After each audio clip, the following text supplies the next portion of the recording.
السلام علیکم ورحمۃ اللہ۔ ترجمہ تفسیر القرآن الکریم، سبق نمبر ہے 17، آیت نمبر 25۔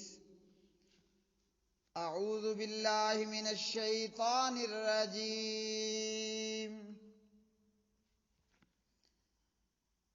وَبَشِّرِ الَّذِينَ آمَنُوا وَعَمِلُوا الصَّالِحَاتِ أَنَّ لَهُمْ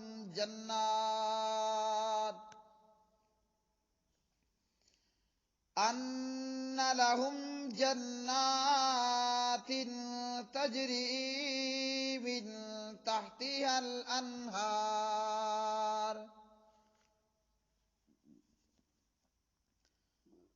كلما رزقوا منها من ثمرة رزقا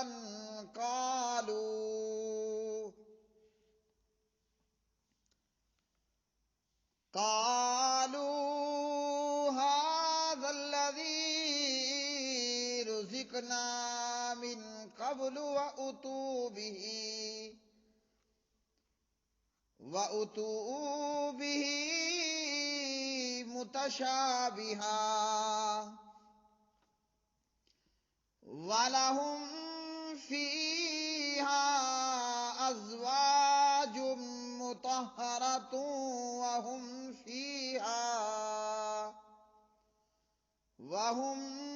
فِيهَا خَالِدُونَ۔ اور ان لوگوں کو خوشخبری دے دے جو ایمان لائے اور انہوں نے نیک اعمال کیے کہ بے شک ان کے لیے ایسے باغات ہیں جن کے نیچے سے نہریں بہتی ہیں۔ جب کبھی ان میں سے کوئی پھل انہیں کھانے کے لیے دیا جائے گا کہیں گے یہ تو وہی ہے جو اس سے پہلے ہمیں دیا گیا تھا، اور وہ انہیں ایک دوسرے سے ملتا جلتا دیا جائے گا، اور ان کے لیے ان میں نہایت پاک و صاف بیویاں ہیں، اور وہ ان میں ہمیشہ رہنے والے ہیں۔ وبشر، اور خوشخبری دیجئے، الذین، ان لوگوں کو جو آمنوا، ایمان لائے، وعملوا، اور انہوں نے عمل کیے، الصالحات، اچھے، انا، یقیناً، لہم، ان کے لیے، جنات، باغات ہیں، تجری، بہتی ہیں، من تحتہا، ان کے نیچے سے، الانہار، نہریں، کلما، جب بھی، رزقو، وہ دیے جائیں گے، منہا، ان میں سے، من ثمرہ، کوئی پھل، رزقاً، بطور رزق کے،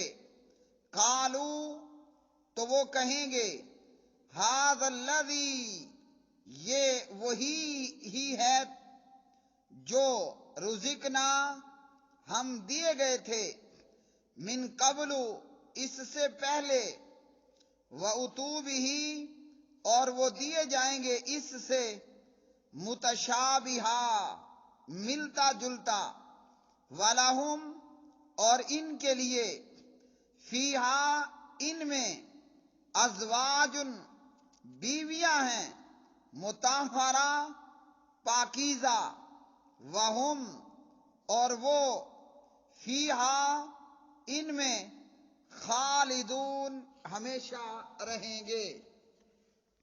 میرے پیارے بھائیوں، اللہ سبحانہ و تعالی نے ان آیات بینات کے اندر ایمان والوں کو اور نیک اعمال کرنے والوں کو خوشخبریاں دی ہیں۔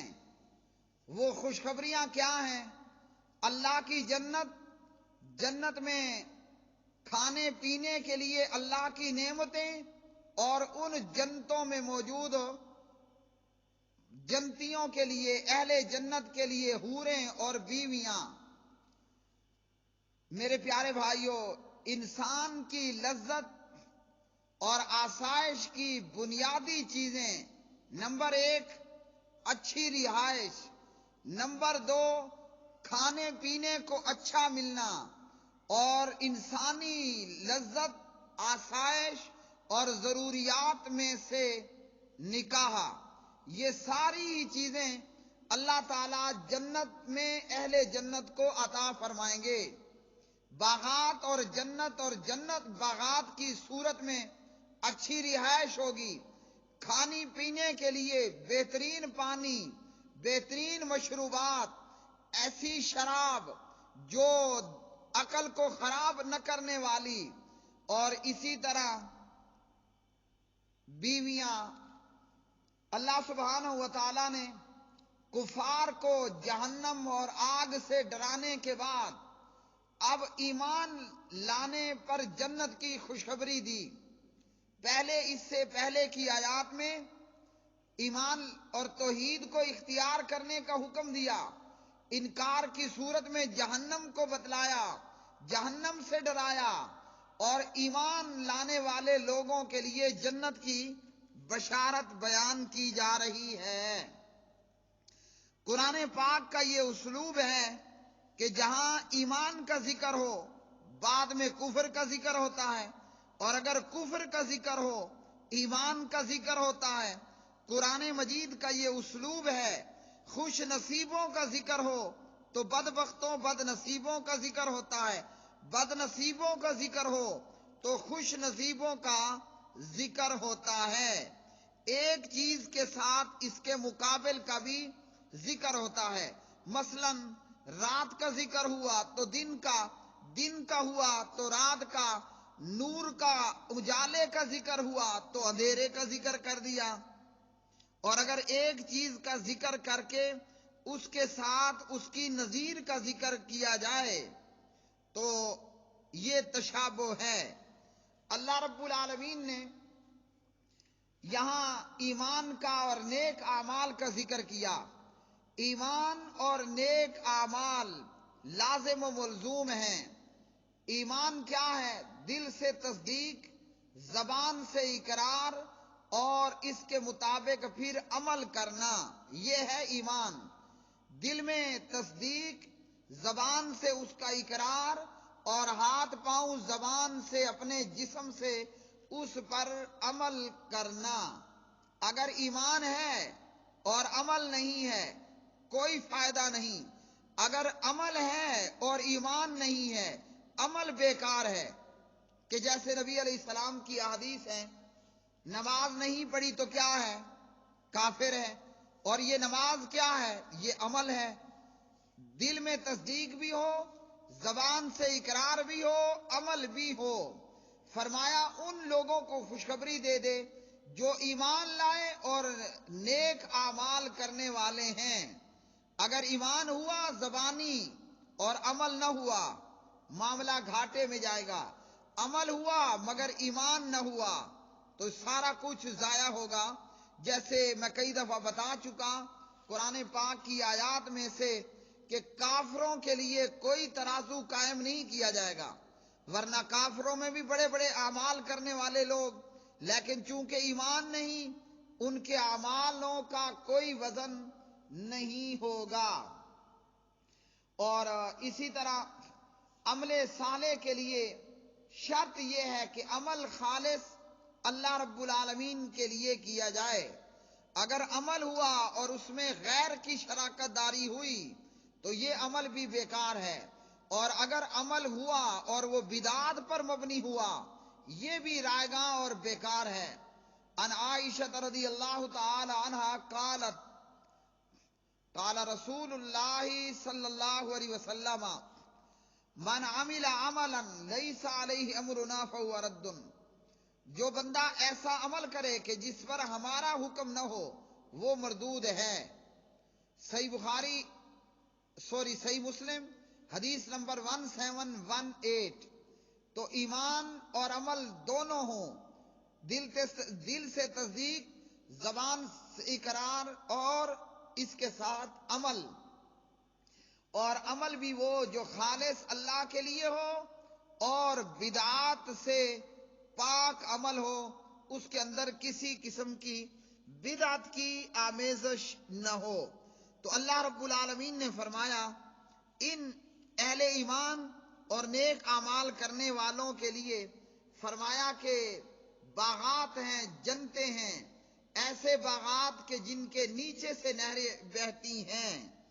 اور اسی طرح نبی علیہ الصلوۃ والسلام کی احادیث کے اندر بھی جنت کی نہروں کا اور نہروں کا ذکر ہے، مثلا کوثر نام کی نہر۔ اور اس کے متعلق نبی علیہ الصلوۃ والسلام نے جبریل سے یہ نہر دیکھ کر پوچھا کہ یہ کیا ہے؟ جبریل نے عرض کی کہ یہی وہ کوثر ہے جس سے اللہ تعالیٰ نے آپ کو نوازا ہے، اور اس کی خوشبو یا اس کی مٹی خالصتاً مشک کی ہے، اور فرمایا کہ جنت کی کنکریاں موتی اور ہیرے ہیں۔ تو نبی علیہ الصلوۃ والسلام کا یہ فرمان صحیح بخاری میں حدیث نمبر 6581، حضرت انس بن مالک رضی اللہ تعالی عنہ راوی۔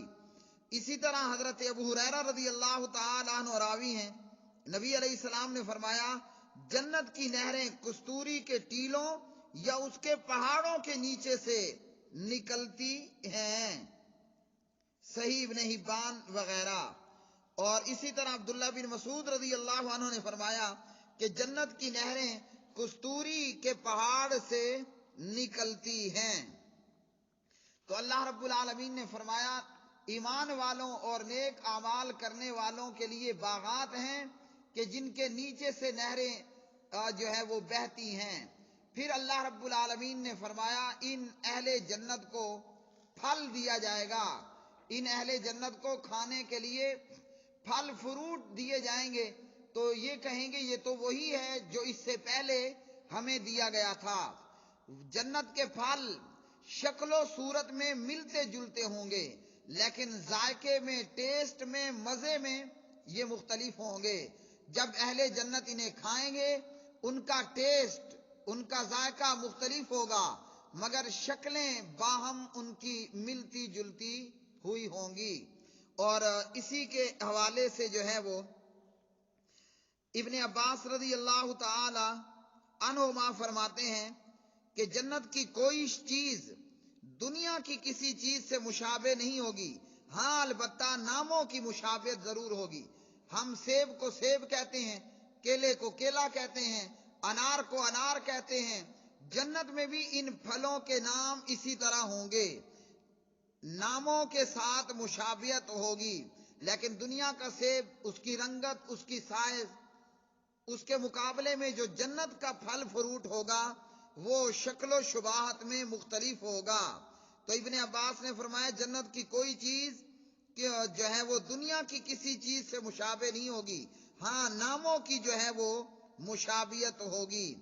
دنیا میں جنت کی کوئی چیز سوائے ان ناموں کے نہیں، یعنی جنت میں موجود جو پھل فروٹ ہوں گے ان کے نام بھی یہی ہوں گے۔ اور اسی طرح جنت کی گھاس وہ زعفران ہے۔ آج دنیا میں ہم دیکھیں کہ زعفران کتنا قیمتی ہے، کتنا طاقتور ہے، کتنا بھرپور قوت رکھتا ہے۔ تو جنت کی گھاس وہ زعفران ہے، اور اس کے ٹیلے کستوری کے ہیں۔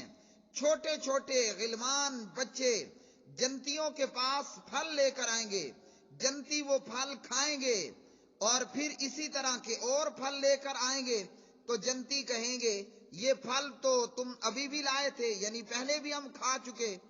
کہا جائے گا انہیں کھاؤ، انہیں بھی کھاؤ، رنگ کلر ایک جیسا ہے مگر ذائقہ جو ہے وہ مختلف ہے، رنگ کلر ایک جیسا اور ذائقہ مختلف ہے۔ اور اسی طرح ان آیات بینات کے اندر اللہ رب العالمین نے فرمایا اہل جنت کے لیے جنت میں نہایت پاک صاف بیویاں ہوں گی۔ پاک صاف بیویوں سے کیا مطلب؟ پیارے بھائیوں، ہماری دنیا کی بیوی مہینے میں ایک مرتبہ اس کو حیض آ جاتا ہے، اور اسی طرح بعض عورتوں کو لیکوریا کی پانی آنے کی بیماری ہوتی ہے۔ تو جو دنیا کی بیوی ہے اس کو حیض بھی آتا ہے، دنیا کی بیوی کو لیکوریا کا مرض بھی ہو جاتا ہے، دنیا کی بیوی کے اندر اور بہت ساری باتیں ہوتی ہیں، سوکنے آپس میں لڑ جگڑ بھی رہی ہوتی ہیں، اور ان کے اندر بہت سے مسائل بھی موجود ہوتے ہیں۔ دنیا کی بیویاں نافرمان بھی ہوتی ہیں، فرما بردار بھی ہوتی ہیں۔ فرمایا اللہ رب العالمین نے اہل جنت کے لیے جنت میں بیویاں ہوں گی، کس قسم کی؟ نہایت پاک اور صاف بیویاں۔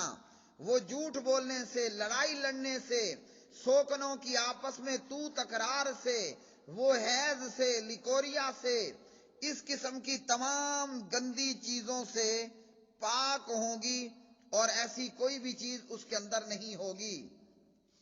تو اس لیے اللہ رب العالمین نے فرمایا اہل جنت کو جنت میں بیویاں ملیں گی۔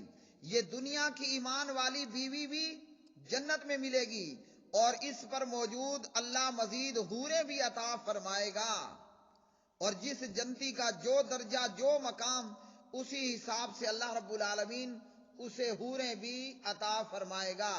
تو دنیا والی بیوی بھی جنت میں، اللہ کی بنائی گئی حوریں بھی جنت میں، اور حوریں بھی پاک ہوں گی، جنت کی بیویاں بھی پاک ہوں گی۔ مطہرہ پاک صاف بیویاں، حیض سے پاک، مختلف برائیوں سے پاک بیویاں ہوں گی۔ اس کے بعد اب اللہ رب العالمین فرماتے ہیں وَهُمْ فِيهَا خَالِدُونَ، اور وہ ان باغات میں، ان جنتوں میں اہل جنت ہمیشہ رہنے والے ہوں گے۔ میرے پیارے بھائیوں، دنیا میں بندے کو اچھا مکان مل جاتا ہے، خوبصورت رہائش گاہ مل جاتی ہے، کھانے پینے کو، استعمال کو بہت سا سامان مل جاتا ہے، خوبصورت بیویاں مل جاتی ہیں، اللہ اکبر، بہت ساری اولاد مل جاتی ہے، دنیا کا بہت سارا مال و اسباب ملتا ہے۔ پتہ ہے دنیا میں خطرہ کیا ہمارے سر پر منڈلا رہا ہے؟ آج میں مرا، یہ خوبصورت رہائش گاہیں، یہ بنگلے، کوٹھیاں، مکان ختم شد، آج میں مرا، میری خوبصورت بیوی مجھ سے جدا ہو جائے گی۔ آج رات جو میری بیوی ہے، میرے مرنے کے ٹھیک 4 ماہ 10 دن بعد میری اس خوبصورت بیوی کو اختیار ہے، وہ آگے چاہے کسی اور سے نکاح کر لے۔ جو آج میری بیوی ہے، میرے مرنے کے بعد 4 ماہ کی 10 دن، 4 ماہ 10 دن کی عدت گزار کر کل یہ کسی اور کے بستر کی رونق ہوگی۔ آج جو گاڑی میری ہے، جو مکان میرا ہے، میں مرا، کل یہ بک جائے گا، کل اس مکان میں کوئی اور ہوگا۔ آج جو کچھ میرا ہے، میرے مرنے کے بعد وہ کسی اور کا ہو جائے گا۔ مرنے سے پہلے بھی ایسا ہو جاتا ہے، اگر مرنے سے پہلے بھی ایسا ہو جاتا ہے، مروں گا تو جب مروں گا، مرنے سے پہلے دنیا کی نعمتیں چھن جاتی ہیں، بیماریاں آ جاتی ہیں، صحت جدا ہو جاتی ہے، طلاق ہو جاتی ہے، لڑائی جھگڑا ہو جاتا ہے، خوبصورت بیویاں چھوڑ جاتے ہیں، بینک بیلنس، کوٹھا، مکان، دنیا کا یہ مال، مصیبت آئی، امتحان آیا، سب کچھ چھن گیا، کل کا چودھری آج کا فقیر، کل کا بادشاہ آج کا بھکاری بن جاتا ہے۔ یہ دنیا ہے اللہ رب، اور یہ انسان کے دل میں خوف رہتا ہے، بندے کو یہ ڈر رہتا ہے کہیں میری بیوی مجھ سے نہ چھن جائے، کہیں میری اولاد مجھ سے نہ چھن جائے، بندے کو یہ ڈر رہتا ہے کہ یہ کوٹھی، بنگلہ، مکان کہیں میں اس سے محروم نہ ہو جاؤں، بندے کو یہ ڈر رہتا ہے میں چودھری اور بادشاہ سے کہیں منگتا اور بھیکاری نہ بن جاؤں۔ اللہ رب العالمین نے اس ڈر کو بھی ختم کر دیا، فرمایا وَهُمْ فِيهَا خَالِدُونَ، اہل جنت ان جنتوں میں، ان باغات میں ہمیشہ رہنے والے ہوں گے، یہ ان میں ہمیشہ رہنے والے ہوں گے، جنت میں ہمیشہ رہیں گے۔ تو پیارے بھائیوں، کس قدر خوبصورت یہ ایک آیت ہے اللہ کے قرآن کی، سورہ البقرہ آیت نمبر 25 ہے۔ اگر اس ایک آیت کو، اس کے پس منظر کو اپنے سامنے رکھ لیں، کعبے کے رب کی قسم ہمیں دنیا گھٹیا اور حقیر نظر آئے گی۔ آج میرا کوٹھی مکان بنگلہ ہے، کل کسی اور کا ہوگا۔ آج میری بیوی ہے، کل کسی اور کے بستر کو جو ہے سجائے بیٹھی ہوگی، رونق بنی بیٹھی ہوگی۔ طلاق لے کر بھی ہو سکتا ہے، بیوہ ہو کر بھی ہو سکتی ہے۔ تو یہ جنت، کہ جس جنت کے اندر اللہ نے ہمیں باغات عطا کرنے ہیں، من مانا کھانے پینے کے لیے سامان ہوگا، ادھر دل میں آرزو ہوگی ادھر کھانے کو پہنچ جائے گا۔ اور پھر سبحان اللہ اس جنت میں پاک اور پوتر بیویاں ہوں گی، حیض سے پاک، ہر قسم کی خرابی سے پاک بیویاں ہوں گی۔ تو کیا خیال ہے، کیا خیال ہے، یہ دنیا کی زندگی سب کچھ ہے یا آخرت سب کچھ ہے؟ عقل مند یہی کہے گا آخرت سب کچھ ہے۔ اس لیے نبی علیہ السلام کے صحابہ میں نئی نویلی دلہن پہلی رات کا دلہا ہے، ادھر سے آواز لگتی ہے آؤ جہاد کے لیے، پہلی رات کی دلہن کو بغیر غسل کیے چھوڑ کے چلا جاتا ہے۔ کیوں؟ اس نے البقرہ کی آیت 25 کو سمجھ لیا تھا۔ آج ہم نے نہیں سمجھا، اس لیے ہم شام میں پیٹ رہے ہیں، ہم فلسطین میں مارے جا رہے ہیں، ہم افغانستان مارے جا رہے ہیں، ہم کشمیر اور ہندوستان میں مارے جا رہے ہیں، ہم برما اور اراکان میں مارے جا رہے ہیں۔ ہم نے دنیا کو سب کچھ سمجھ لیا، اور دنیا سے بڑا بے وفا کوئی نہیں ہے۔ تو اس آیت مبارکہ میں اللہ رب العالمین نے ہمیں یہ درس دیا ہے۔ اس لیے ہمیں چاہیے کہ ہم دنیا میں رہ کر آخرت کو سنوارنے کی تیاری کریں، دنیا میں رہ کر آخرت بنانے کے چکروں میں رہیں۔ جو دنیا میں رہ کر دنیا بنانے کے چکروں میں رہا وہ برباد ہوا، رسوا ہوا، ہلاک ہوا، تباہ ہوا، اس کا ککھ باقی نہ رہا، سب کچھ ہو کر بھی وہ لٹ گیا، برباد ہو گیا۔ اور جس نے دنیا میں رہ کر ابو بکر و عمر، عثمان، علی، معاویہ، ابو سفیان، صحابہ کرام رضوان اللہ علیہ مجمعین کی طرح دنیا میں رہ کر آخرت بنانے کے چکروں میں رہے، وہ کامیاب ہوئے، کامران ہوئے۔ اللہ وحدہ لا شریک سے دعا ہے کہ اللہ پاک پروردگار ہمیں اپنی زندگیاں سورہ البقرہ کی آیت نمبر 25 کے تحت گزارنے کی توفیق عطا فرمائے۔ وآخر دعوانا ان الحمد للہ رب العالمین۔